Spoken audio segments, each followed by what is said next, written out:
দক্ষিণ এশিয়ার আকাশ প্রতিরক্ষায় নতুন এক মাত্রা যোগ করতে চলেছে পাকিস্তান। চীনের কাছ থেকে 40টি উন্নত স্টিলথ যুদ্ধবিমান কেনার সিদ্ধান্ত নিয়েছে দেশটি। চীনের তৈরি এই যুদ্ধবিমান পাকিস্তানের হাতে এসে পড়লে আকাশ প্রতিরক্ষায় ভারতের বিমান বাহিনীকেও ছাড়িয়ে যেতে পারে পাকিস্তান। সম্প্রতি হংকং ভিত্তিক সংবাদ মাধ্যম সাউথ চায়না মর্নিং পোস্টের প্রতিবেদনে বলা হয়, চীন 2 বছরের কম সময়ে পাকিস্তানের কাছে 40টি স্টিলথ ফাইটার জেট সরবরাহ করবে।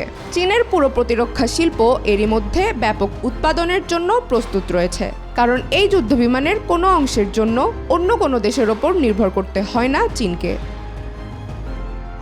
প্রতিবেদনে আরও বলা হয়, পাকিস্তানের বিমান বাহিনী ইতোমধ্যে এই যুদ্ধবিমান কেনার অনুমোদন দিয়েছে। বেইজিং থেকে আনুষ্ঠানিক কোনো তথ্য পাওয়া না গেলেও যদি এমন চুক্তি বাস্তবায়িত হয়, তাহলে পাল্টে যেতে পারে দক্ষিণ এশিয়ার শক্তি ভারসাম্য।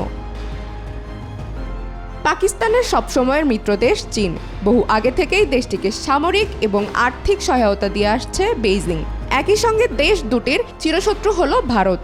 আকাশ প্রতিরক্ষায় পাকিস্তানের এতদিনের ভরসা ছিল যুক্তরাষ্ট্রের তৈরি পুরনো আমলের F-16 এবং ফ্রান্সের তৈরি মিরাজ যুদ্ধবিমান। ফলে বর্তমানে পাকিস্তানের বিমান বাহিনীর আধুনিকায়নে মনোযোগ দিচ্ছে দেশটির সরকার, আর এক্ষেত্রে ইসলামাবাদকে সহায়তার পথেই হাঁটছে বেইজিং।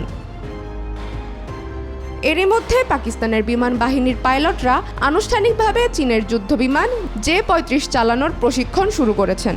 বিশেষজ্ঞরা মনে করছেন, যদি চীনের যুদ্ধবিমান পাকিস্তানের হাতে আসে, তাহলে বিমান বাহিনীর শক্তিমত্তার বিচারে ভারতীয় বিমান বাহিনীর চেয়ে শক্তিশালী হয়ে উঠবে পাকিস্তান। চন্দ্রিকা মজুমদার, আজকাল।